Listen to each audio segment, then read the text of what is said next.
I think what's really helpful is one, you and I talked about this from the very beginning. You're not me. Sure. Having me say the same things that you say doesn't seem to work as well as if you guys are saying it. And I think that the ability for you to really help him uncover what are the things he's looking in for into his school, so that he expanded the definition from this one dream school and started to see what other schools can meet the same requirements, helped him apply to a better variety of schools. And then he did get into quite a few, which was also very nice. Some things that he got into, I don't think he would have got into as well if we didn't have like all your guidance from basically ninth grade. Wouldn't have known about the congressional medal, and I think that really helped. And the passion project and all of those things really set him up for this from the very beginning. So I think he got into a lot more, which is also nice because then you have choices. And of course, he was in a COVID year where it was really challenging to actually go see any of the schools, couldn't really tour. You had to kind of do online tours. But when he finally got accepted, and when he did get accepted to Berkeley, but he also got accepted to UCLA, and we kept saying, because it lined up with everything he wanted. And we kept saying, we should go check it out, just check it out. Because he was like, yeah, I don't know if I want to go. He checked it out and loved it. So even though there was like no one on campus, pretty much, he was able to just get a feel for it. We were able to find a few students who were willing to meet us, with masks on, and thank them for their time with a tip. It's just like we got super creative, but just talking to students, being there and seeing it, he said, yeah, I think this is the one for me. So it's funny because he had dreams since like eighth grade, and it was April of his senior year that he actually changed from the dream school to this other one. And he's shared on multiple occasions to different people, and I've overheard it, why he's so happy he went to UCLA over Berkeley. So I mean, it just kind of shows that your process works, having them expand, having them really get clear on what they want, but opening up their ideas to different things, and then making any of those um, types of schools as easy as you can, because obviously they have to do the work for them to be able to get in, gives them those choices. And I think he's really, really thrived at this school, done very, very well. The transition, I think, was easier just from the school he went to, because he was in a hybrid homeschool. So funny story, because he went to a charter school that was set up like college. So he had 4 years of practicing being in classroom 2 days a week and then doing your homework and that kind of thing. And so I remember 2 weeks in his freshman year, he had asked me, he's like, Mom, I think I'm doing something wrong. Like, this is so weird. I don't know what's happening. I was like, what are you talking about? And he's like, no one is studying. I'm like the only one. And I don't know if I'm doing something wrong. I'm like, oh no, honey, they're just freshmen. And when midterms hit, they're going to all be like, I wish I would have studied in advance. And so he just came in, I think, more prepared. I don't think it was just obviously his school having you guys help him and figure that kind of stuff out too. But it was nice that I think until his maybe the end of his sophomore year or junior year, he had straight A's in UCLA, which is amazing.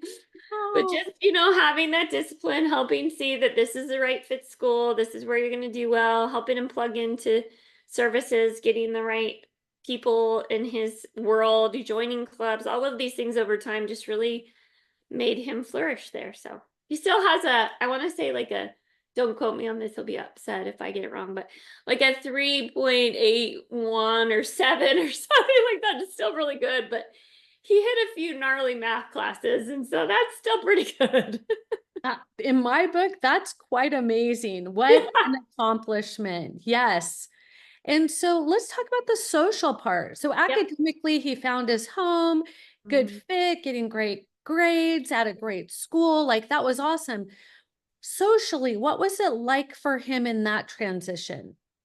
I think that a couple of things that I would say and do say to other parents, because a lot of people are like, oh my gosh, how do you get a kid to do well?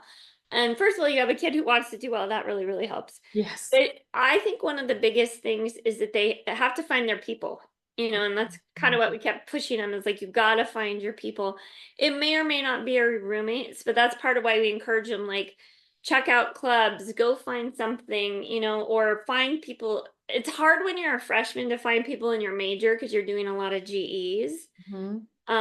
But that's what we kept pushing him for, because I've seen it also with friends whose kids dropped out or went to a different school or came home, as they didn't find their people. You Mhm. kind of have to have your tribe, and it doesn't have to be a lot, but Mhm. as he found his people and that grew, he just loved school more and more. And so couple things that I think really helped with it is us pushing it, like, get yourself out there, be a little bit aggressive, just say hi, try to join clubs where you have something in common. Mm. And but one of the things that he did that actually we were told by other people, and I think this runs true, is that being in the dorms is helpful because Mhm. you're around a bunch of people. But the other thing that he did is, and I've heard this happen, it works really, really well, is let them match you with a roommate. Don't pick a roommate. Even if you really like this person, it's your best friend, you may not live well together. And his roommate matching worked so Mm. well. And I've heard a lot of people do that. Other people had said that to him, like, don't worry about it, because he was worried, I don't know anyone. And they're like, more people have great friendships with randos, as they call them, than the ones that they know, because they really do have, I mean, like, Match.com for roommate type of algorithms for the universities now. Yeah. And the hardest part is if the kids aren't genuine, just like Match.com, right? So Yes. I tell the students, if you're a night owl, be a night owl.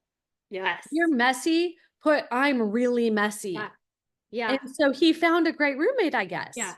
Well, he found a couple. So so good that two of them from his freshman year are living with him all the way through college. So, and one of them was that he lived with a couple years, was a adopted roommate from their freshman year. He met him on the first weekend going to a football game, and then they hit it off ever since. So that's kind of the thing, right? Go find something you're interested in, talk to people who are already there, and they go to sports games together. So that worked out really well, because they were matched so well. And he is a perfect example.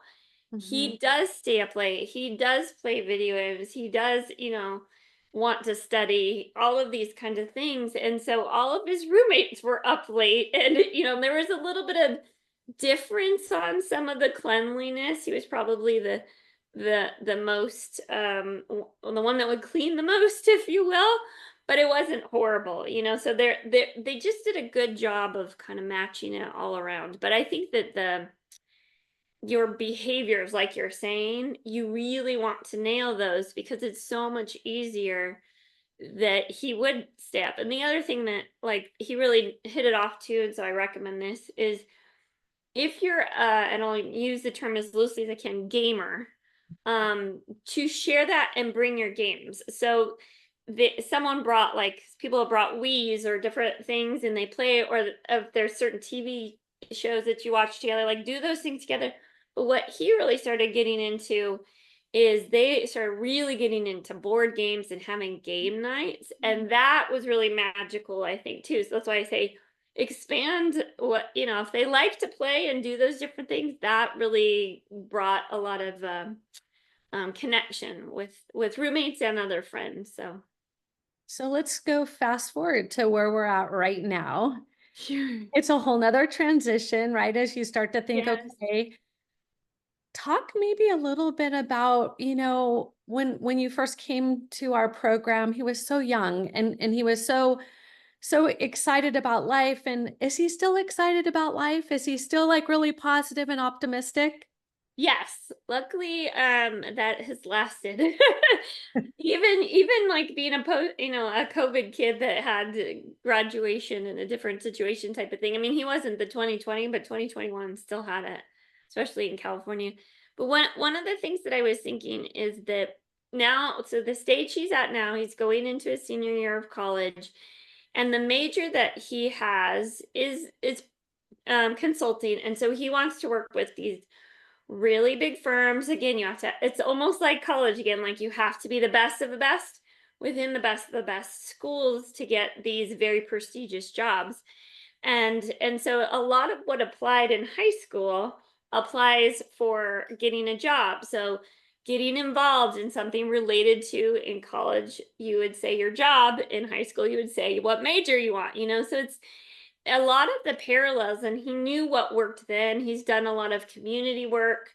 So that's also what you do with like your passion project. So there's a lot of parallels, I think, to that, which also made it easier knowing then, like, hey, this is similar type of thing. Is that people look for patterns of engagement, patterns of passion for the same kind of thing. But the other thing that I think really helps too is it's kind of minor, but as he's starting to interview with these big firms, global firms, Mhm. they are pretty impressed with his interview skills, his confidence, his ability to speak, especially on Zoom and that type of thing. And so all of those meetings, it might be like a little underlying piece of it, but being able to practice meeting with your folks on Zoom and being professional makes it not so uncomfortable when you're doing these interviews. You know how to speak to adults, you know how to carry yourself. I Mm. think that's actually made a big difference, especially with his competitors, if you will, other students who don't really like, this is kind of their first time truly talking with adults and in a professional manner of expressing, what do I want? Why do I want this? All that help is what you guys would do all the time. I think it's now translated into a comfort level with interviewing that I don't think is normal at this stage if you didn't go through some of the support you guys had. And then it helped when, even as a freshman, he was interviewing for clubs. So he interviewed really well with different things. And I would get compliments from other people that I happen to know that he's interviewing with. They're like, wow, he is very impressive. He's Mm. professional, that kind of thing. So I think that can't be understated how important all of the different pieces prepare you to apply it to college to now get a job. Yeah. I think about the soft skills, right? They don't teach those in high school. They don't teach you how to interview or what's behind you on the wall or, the little things. We would even teach how to, keep your shoulders and not touch your hair and all those things. So I love that you're actually seeing the fruits of our labor. It's so funny because if you don't realize the intention that you have, you don't see how it just carries forward. But again, I couldn't tell him that. You guys can. And then you may have him practice it, which is really powerful. Sure. So, what would you tell somebody who's trying to decide if having a college consultant is worth the money and the energy that's involved? What's your thought on that? Well, one of the things that scared me as a parent of an eighth grader going, I want to go to this great big wonderful school. I have no idea how to do it. And I will say, being in a small charter school, we were luckier than most to have a pretty dedicated counselor in the school, and it's still not enough. I mean, we did talk to them, but everything that they said wasn't nearly the depth of college ready. It wasn't nearly the understanding, the support. They're not able to. And this was in a school where we had a great ratio of a counselor to students. And so my thing is that you don't personally have the resources to do this, and you probably don't have the school resources. Even in a private school setting, they just don't have the ratio to really give that personalized attention, but also give you the confidence to know what to do. But I would also say that one of the things that's nice is we talked about is you're providing accountability that the school still won't provide. And then when a parent tries to, it usually backfires and then you just end up kind of hurting each other, your relationship and their ability to focus on the right things, because you are clearly only there to help them achieve their goals. There's something different about that relationship than sounding like I just want you to get out of my house and get a paycheck one day, which is maybe what they're hearing from us as parents.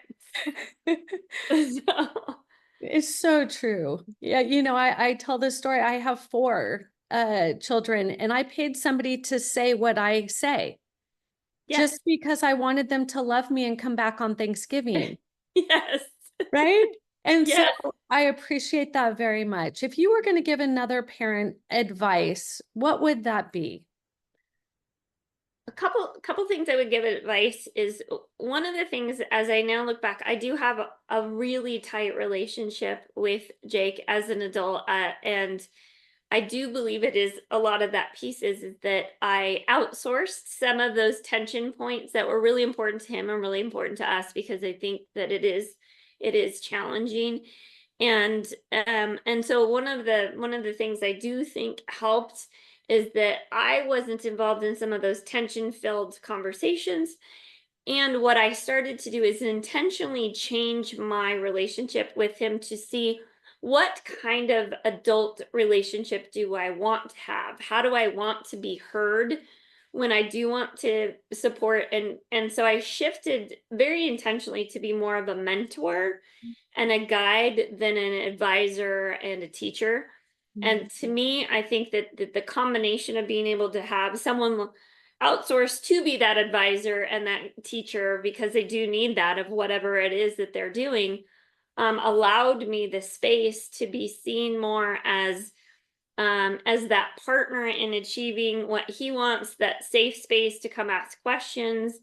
It was very intentional about me starting even in high school to change this relationship.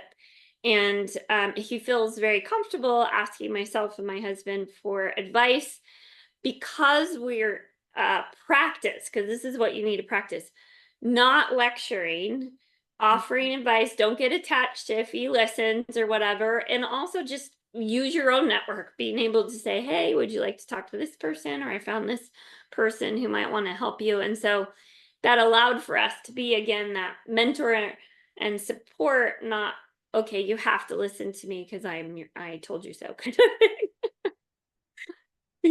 All of this is such brilliant advice. And until you go through it, you don't see the fruits of your labor. So I want to lean in and say, congratulations. I mean, you did it, what every parent wants, right? We think of it as sadness when they leave our home, but now you're at a place of, wow, we're in an amazing situation because we put in the effort.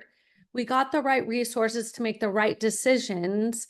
And you intentionally created a safe place for him that he wants to come home to. I love your story. Thank you. I have one other advice. This was given to me, so I'll pass it down too. It's especially for young men. I think it's probably easier with young women, but make them FaceTime with you once a week while they're at school because they don't always remember to tell you everything. Sometimes that's why I say that young women may be a little more forthcoming with their communication, not always, but that was one thing. It forced us to just, hey, what's going on, and ask questions. What's going on next week? And so we made that a condition of going away. Is like, hey, we're gonna FaceTime. And you could pick whatever day, but we end up talking to him on Sundays. And now he has been gone for the summer. This is the first summer he's gone with a paid internship, and he still has that habit. We still check in on Sundays, and it's really really nice. And then he dropped a bomb on us. Not a bad thing, just still a surprise. That now that he's applying to positions, I'm in San Diego. He's applying to LA, which we knew because the jobs were in LA, Orange County, and we're like, oh, that's not too far. The bomb he dropped on us, he's also applying to Sydney, Australia. So He may start his career, which is great. I love it. But now I feel a little less weary of losing connection because we've built in Mm. some of these structures that should hold over to, okay, let's just check in because we care and we love you and we want to know what's going on in your world once a week at least. So yeah, it might be a little different in a time zone. Yeah, it still works. Still works. Jen, thank you so much for sharing your family's adventure with us. Thank you so much for making it an adventure that he wanted to be on and that made it a, a challenging, stressful parent-child path into something that really worked for him, worked for us, and had us be stronger through it, and break apart through it.